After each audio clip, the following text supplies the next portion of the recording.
to you almost live from the Beer to Whiskey Studios, high atop Barley's Tap Room on Washington Street in downtown Greenville, South Carolina.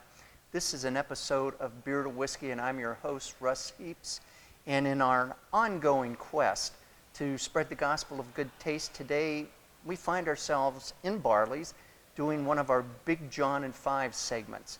And that's when I get my good buddy here, Big Jon Richards, to pick a beer from among their 70 or more taps, or probably 70 or 80 bottles and cans.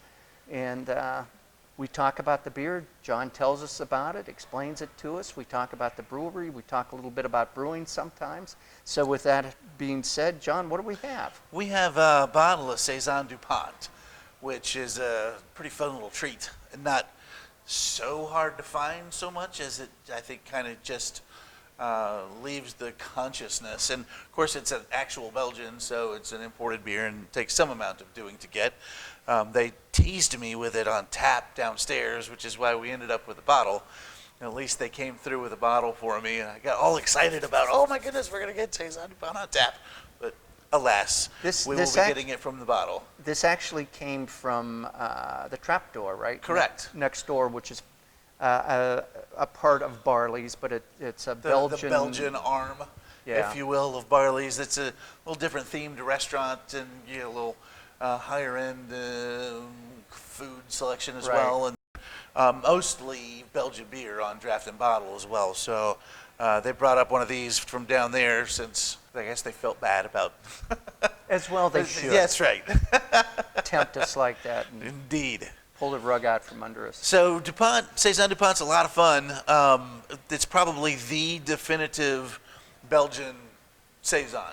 The beer that really kind of gives us the baseline for the style, and everyone sort of compares their beer one way or another to Dupont.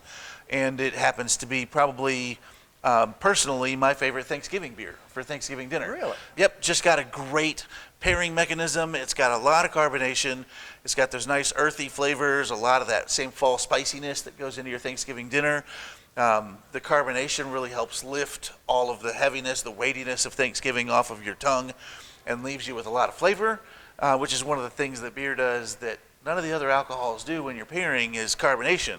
Not only helps your tongue taste more, but also really livens up what you're eating and drinking. And so if you're drinking, you get your big, heavy, big creamy cheeses or oily foods or something, just big and heavy like turkey and dressing. Right. The carbonation helps lift some of the weight of that off your palate and just lets you experience the flavors.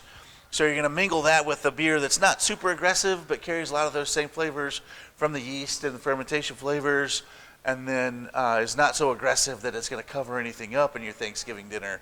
How does it work with pickles? My family, for whatever bizarre reason, puts out a dish of pickles at Christmas and Thanksgiving dinners, and I don't get it myself. But and my mom does the same thing, and I always thought it's just because Mom liked pickles. Well, that's why my family does it, is because they can't get through a meal without pickles. But yeah, it should work great with pickles. The carbonation, again, is going to help lift that vinegar off your tongue. It's going to leave you with some of the flavor, and then you should have some of that earthiness that exists with this beer. It's going to pick up some of those same flavors out of the pickle too. So I wouldn't think that pickles would even ruin this beer. Well, I'm sold. Let's crack this. Let's pop this. So I'll talk about it while I'm doing it. And this cork and cage presentation is fun too, because it's really just like opening a bottle of wine. Remember not to point at your co-host. But for safety, as you pull this guy off of there, you want to keep a hand on top. And then once you've removed your cage, always remember to hold the cork and turn the bottle. You get a nice little pop. Hold the cork. Hold the cork, turn the bottle. Does that work the same for champagne? Absolutely. Same thing? Always Really? hold the cork, turn the bottle. Really? Yeah. See, I didn't know that. I did not know that. I didn't even know it was a secret. Oh, gee. This is where 25 years of bartending comes into play. Who knew that would be the lucky break? So really, with a Belgian like this, you really want to pour straight down. And I know that this looks like I'm throwing a lot of carbonation into the bottle, which I am. It is important that beer release a lot of this carbonation, especially with a beer as highly carbonated as this, and with a lot of Belgian beers, you pull a lot of carbonation. You want a nice slow pour like this. You're still going to release a lot of carbonation. You're going to hold most of the sediment in the bottle, and you can't really see it on camera, but Russ can see some of that starting to lift its, rear its ugly head, if you will. So in a nice slow pour, and if you're looking through the neck of the bottle, you can see when that sediment starts to arrive. Which he's now going to pour in my glass. And you stop. Oh, okay. You're going to stop. I'm going to stop right there. We left just enough in there that I believe we kept. You got a little of the sediment in yours because I could see it flowing down there. I knew it. I knew it. I knew it. It's because I can't see yours as well. Let's switch. Here's the fun part is I actually like putting the sediment in my beer. It makes it a little bit more aggressive. It actually covers up some of the subtleness, and I want you to experience the subtle nature of this beer more than me because I've had it hundreds of times. But this, with that sediment in there, really gets exciting and fun. I may even have you taste this one after you taste that one to see if you can negotiate a difference there. Yeah, you smell all that barnyard on the top of that? Yeah.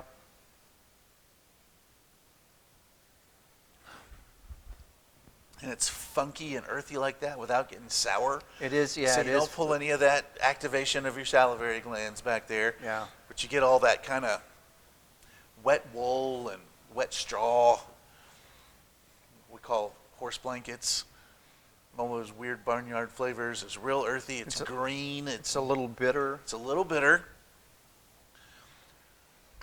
When you talked about Belgian, what is the difference between Belgian and what we might get here?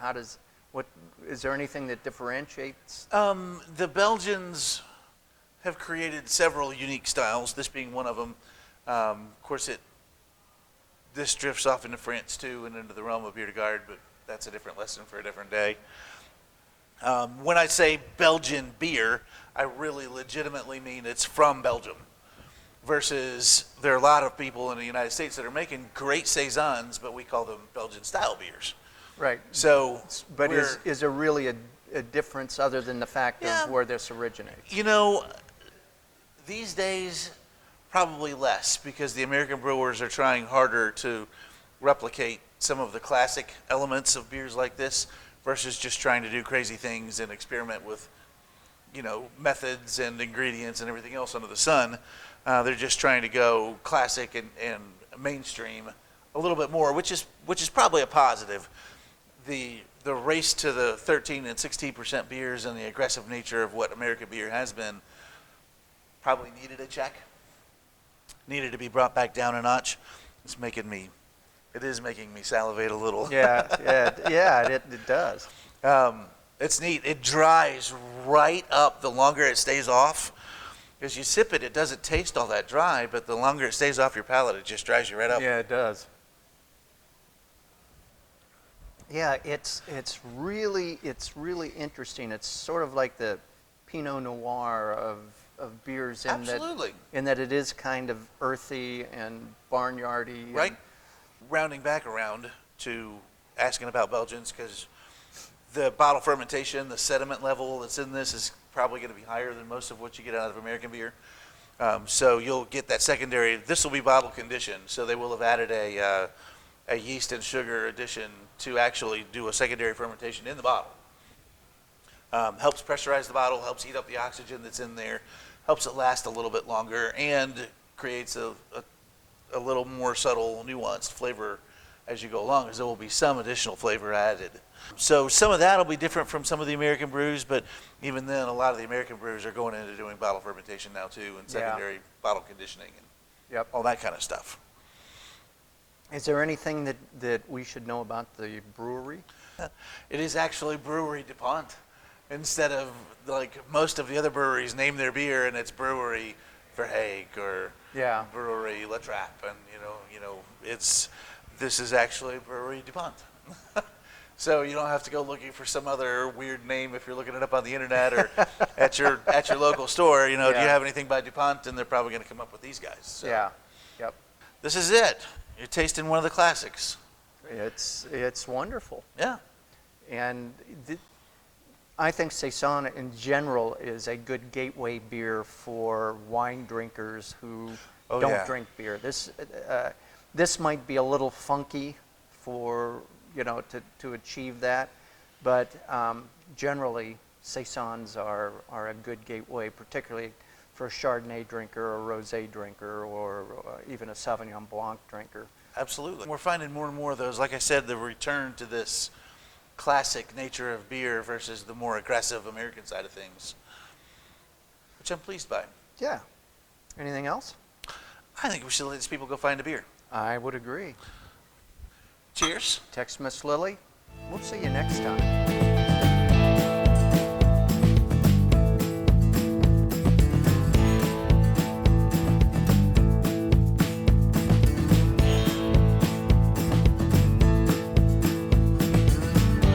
And there you have it, crew. Beer to whiskey. If you like what you saw, click on the thumbs up below.